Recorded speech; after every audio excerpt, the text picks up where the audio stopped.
এক মহিলা মাদ্রাসায় পড়ে, মালিকের প্রতি তার কত ভালোবাসা, মালিকের ভালোবাসায় নিজের জীবন সবকিছু উৎসর্গ করলাম। বিভিন্ন দিক থেকে বিভিন্ন খারাপ প্রস্তাব মহিলার কাছে আসতে থাকলো। আল্লাহর বান্দি আল্লাহর ভয় আল্লাহর ভালোবাসায় নিজের ইজ্জত আব্রুকেও হেফাজত করে নিল। মাদ্রাসায় পড়ে, পাশের বাড়ির জমিদারের ছেলে, বখাটে ছেলে, নেশাখোর ছেলে দ্বিতল ভবনের ছাদের পরে বসে বসে মদ পান করতেছে। ছাদের উপর থেকে আল্লাহর প্রতি মহব্বত করনে ওয়ালি ওই দাসীটা, ওই গোলামটা, ওই বান্দিটা পাশের বাড়িতে থাকে। ছাদের উপর থেকে দেখা তার বড় লোভ হয়ে গেল, প্রলোভন দিয়া দিল, কিন্তু কোন অবস্থায় মেয়েটা রাজি হইল না। সর্বশেষ উপায় না পাইয়া নিজের বাবার বিবাহের প্রস্তাব দিয়া মেয়ের বাবার কাছে পাঠা দিল, বাবা যে কোনো প্রকারই হোক ওই মেয়েটা আমি বিবাহ করতে চাই। ছেলের বাবা সওদাগর সাইজা, কোটি কোটি টাকার মালিক, গরিব মেয়ের বাবার কাছে গিয়া প্রস্তাব নিয়ে গেল, গিয়া বলল আপনার কন্যাটা আমার একমাত্র ছেলের জন্য বিবাহ করে নিতে চাই, ছেলের জন্য নিতে চাই, প্রস্তাব দিয়ে আমি বাপ এসেছি। মেয়ের বাবা জানা দিল, না না আমি গরিব হইতে পারি, কিন্তু আমার এই দিনদার মেয়েটা আপনার নেশাখোর বখাটে ছেলের কাছে আমি বিবাহ দিব না, কারণ আমি আমার মালিককে বড় ভালোবাসি। মালিককে ভালোবাসতে যাইয়া গরিব দেখা একটা দিনদার ছেলে দেখা বিবাহ দিয়া দিল। 3 সন্তানের জননী হয়ে গেল। দিনদার ছেলেটা ক্যান্সার রোগে আক্রান্ত হয়ে মারা গেল। এলাকার মধ্যে দুর্ভিক্ষ দেখা দিয়া দিল। সওদাগর ডাক দিয়ে কয়, ছেলে রে, এলাকার মানুষ অর্ধাহারে অনাহারের দিনাতিপাত করতেছে, মানুষের মধ্যে যাইয়া ত্রাণের মাল বন্টন করতে থাকো। ছেলেটা বাবার নির্দেশ পাইয়া ত্রাণের মাল বিভিন্ন এলাকার মধ্যে গিয়া গিয়া গরিব মানুষদেরকে বিতরণ করতেছে। আজকে এমন এক এলাকার মধ্যে গিয়া পড়লো, যে এলাকার মধ্যে দিনদার মেয়েটা বিবাহ হয়েছিল। এলাকার সব মানুষ, দিনদার গরিব আর খেটে খাওয়া মানুষ গুলা লাইন দিল। ওই লাইনের মধ্যে দিনদার মেয়েটাও পেটের টাকা যায়, বাচ্চাদের ক্ষুধার তাড়নায় লাইন ধরলো। লাইন আসতে আসতে যখন মেয়েটা কাছে চলে আসছে, সওদাগরের ছেলে কয়, তুমি কি আমার চিনতে পেরেছো? আমি ওই সওদাগরের ছেলে, যার সঙ্গে বিবাহের প্রস্তাব নিয়ে আমার বাবা তোমার বাবার কাছে গেছিল। মেয়েটিকে আমি চিনতে পেরেছি, প্রস্তাব করে দিল। আজকে তো তোমার মাথার পরে কোনো ছায়া নাই, তোমার স্বামী মারা গেছে। তোমার কাছে আমার একটা চাওয়া পাওয়া, তুমি যদি আমার পূরণ করো, ত্রাণের মাল তোমাকে বহন করতে হবে না, আমার কর্মচারী দিয়া তোমার বাড়িতে পৌঁছে দিয়ে আস। মেয়েটি উত্তর দিয়ে দিল, না না, আমার যৌবন, আমার ইজ্জত আব্রু ইমান দিয়া আমি আপনার ত্রাণের মাল গ্রহণ করতে রাজি নই। আমার সন্তানগুলা না খাওয়া অনাহারে আছে, আমিও না খাওয়া। দেশের মধ্যে দুর্ভিক্ষ দেখা দিয়েছে, আমার সন্তানগুলা অনাহারে আছে, আমিও অনাহারি। এই অবস্থায় আমার ইজ্জতের বিনিময় আমি আপনার ত্রাণের মাল গ্রহণ করব না, কারণ আমি আমার মালিককে বড় ভয় করি, আমি আমার মালিককে বড় ভালোবাসি।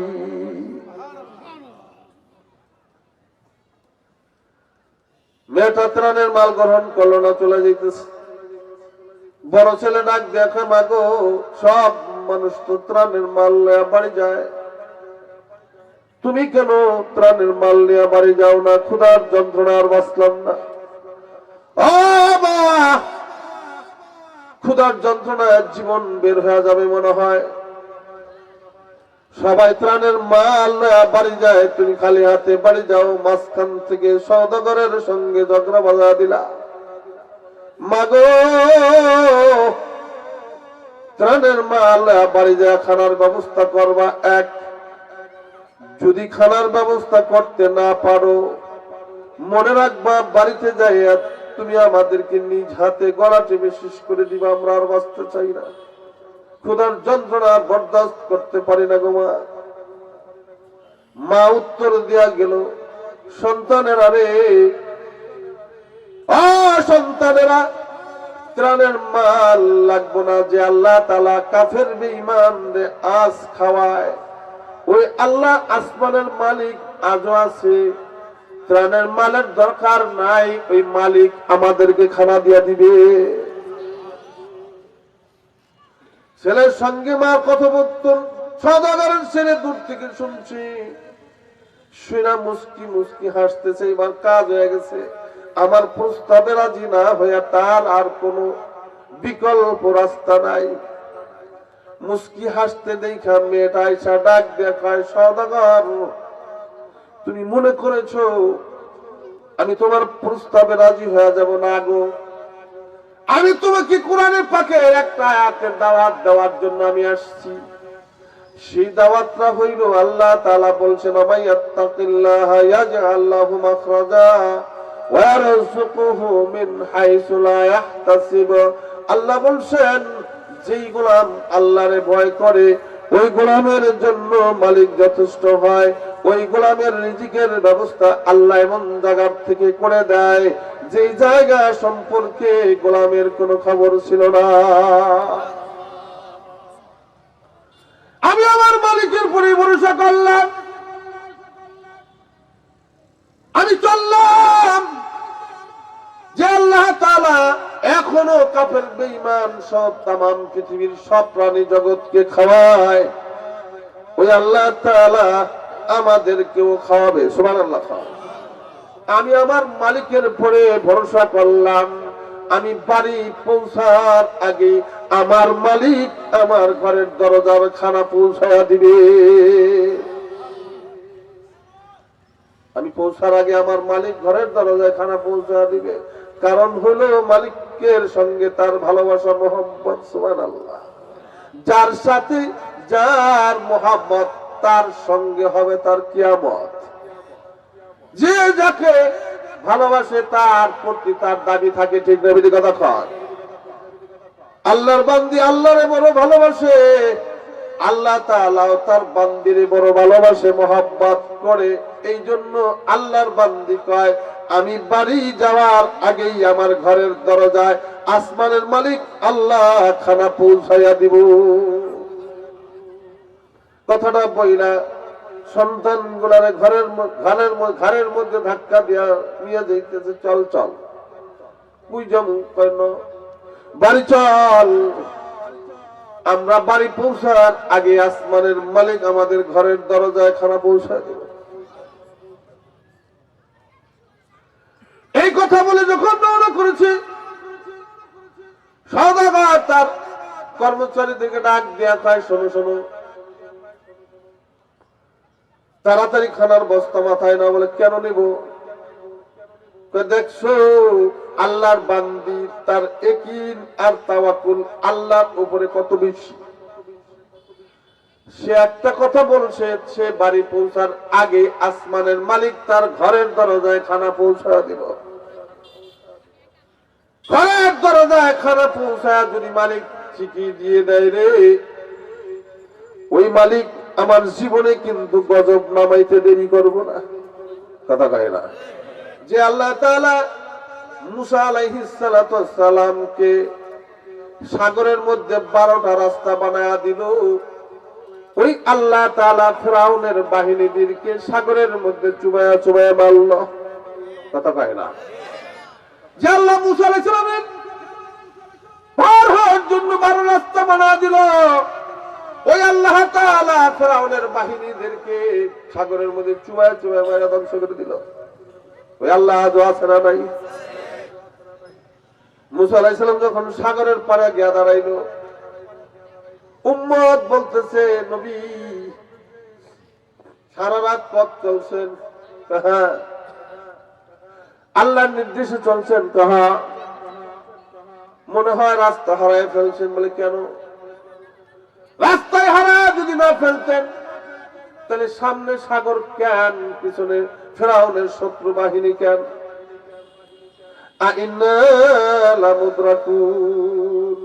আমরা তো ধরা খেয়ে গেলাম। এই যে ধরে ফেলছে আমাকে ধরে ফেলাই দিচ্ছে, আমাকে বাঁচার কোন রাস্তা নাই। মুসা আলাইহিস সালাম বলেন, চিন্তা করবা না, ইন্নামা ইয়া রাব্বি সায়াহদিন। সুবহানাল্লাহ। আমার রব আল্লাহ তাআলা আমার সঙ্গে আছেন, নিশ্চয়ই মালিক অচিরেই আমাকে রাস্তা দেখা দিবে। কথাটা বলতে দেরি হয়েছে, মালিকের পরে তাওয়াক্কুল করছে। আল্লাহ কয়, ওয়া ইয়াতাওয়াক্কাল আলাল্লাহি ফাহুয়া হাসবু। যেই গোলাম তার মালিকের পরে ভরসা করবে, গোলামের জন্য আল্লাহ তাআলা যথেষ্ট হয়ে যাবে। মুসা আলাইহিস সালাম বলার সঙ্গে সঙ্গে আল্লাহ তাআলা আয়াত পাঠা দিলেন, লাঠি দিয়া সাগরের মধ্যে আঘাত করো। করতে দেরি হয়েছে, 12 রাস্তা বানায় দিতে মালিক দেরি করে নাই। এত বড় বড় রাস্তা আল্লাহ তাআলা বানায় দিলেন, 12 গোত্রের মানুষ দূরে ওপার চলে গেল। উম্মত কয়, মালিক ও নবী, সারা রাত পথ চলেছি, পানির বড় পিপাসা লাগছে, মরুভূমি, পানি কম কই। আল্লাহ কয়, মুসা আপনার হাতের মধ্যে যে লাঠিটা আছে, পাথরের মধ্যে বাড়ি মারেন। পাথরের মধ্যে বাড়ি মারছে তো 12টা ঝর্ণা আল্লাহ জারি করে দিচ্ছেন। সদা কয় যে আল্লাহ তাআলা মুসা আলাইহিস সালামকে সমুদ্র পার করে তার বাহিনীদেরকে ওপার উদ্ধার করে নিয়ে গেলেন, ওই আল্লাহই তো ফেরাউনের জাত গোষ্ঠীর ডুবাইয়া দিলেন। যে আল্লাহ তাআলা ইব্রাহিম আলাইহিস সালাতু ওয়াস সালামকে সফলতা দান করলেন, ওই আল্লাহ তাআলা নমরুদের মতো বেয়াদবকে জুতা পিড়া খাওয়ায়া জমিন থেকে বিদায় করে দিলেন। ঠিক না বেটি কথা কর? যে আল্লাহ তাআলা হযরত লূত আলাইহিস সালাতু ওয়াস সালামকে হেফাজত করে উদ্ধার করে নিয়ে গেলেন, ওই আল্লাহ তাআলা লূত আলাইহিস সালামের বংশের মানুষগুলোর সহ জমিন উল্টা দিতে দেরি করল না। সদাগর ডাক দিয়া কয়, তাড়াতাড়ি খানার অবস্থা মাথায় নাও। বলে কেন? দেখছো মহিলার তাওয়াক্কুল আল্লাহর উপরে কত বেশি। একটা কথা বলছে, বাড়ি যাওয়ার আগে ঘরের দরজার মধ্যে মালিক খানা পৌঁছায় দিব। যদি ঠিকই মালিক খানা পৌঁছায় দেয় রে, ওই আল্লাহ তাআলা আমার জীবনে গজব নামাইতে কিন্তু দেরি করব না। খানার বস্তা মাথায় নিয়া কর্মচারীর আগে আগে যায়, ঘরের দরজায় খানার স্তূপ রাইখা দিয়া সওদাগর ছদ্মবেশী ঘরের পিছনে দাঁড়ায় দাঁড়ায় দেখে আল্লাহর বান্দি ঘরে আইসা কি কথা কয়। আল্লাহর বান্দি ঘরে আইসা ডাক দিয়া কয়, সন্তানদের কয়, সন্তানেরা বলেছিলাম আমার আল্লাহ তাআলা আমার বাড়ি পৌঁছার আগেই আমার ঘরের দরজায় খানা পৌঁছা দিব। দেখ দেখ, ঘরের দরজার মধ্যে আল্লাহ তাআলা খানা পৌঁছা দিয়েছে। জানামাজ বিশাল শুকরানার নামাজ আদায় করে ডাক দিয়া কয়, মালিক সকাল থেকে অনেক বেলা পর্যন্ত ত্রাণের মালের জন্য লাইন ধরলাম, কিন্তু বখাটের পালায় পড়ছিলাম, নেশাখোরের পালায় পড়ছিলাম, দুষ্কৃতিকারীর পালায় পড়েছিলাম। আমার ইজ্জত চাই। আল্লাহ তাআলা আমার ইজ্জত বিক্রি করি নাই, কারণ আমি তোমারে বড় ভালোবাসি। সুবহানাল্লাহ। আমি তোমাকে ভয় করি, আমি তোমারে ভালোবাসি। মালিক রে, বখাটে দেখাইলা তো এমন একজন খলিল গোলাম দিয়া আমার ঘরের দরজায় খানা রাইখা গেলা। যে খলিল গোলামটাকে আমারে দেখাইলা না, আল্লাহ তাআলা খলিল গোলামটাকে যদিও দেখাও নাই, কিন্তু এই খলিল গোলামটার জন্য আমি দোয়া করে দিই, আল্লাহ তাকে কোনোদিন জাহান্নামের আগুনে ফেলবা না। দোয়াটার সঙ্গে সঙ্গে আসমানের মালিক কবুল করে লয়ে গেল।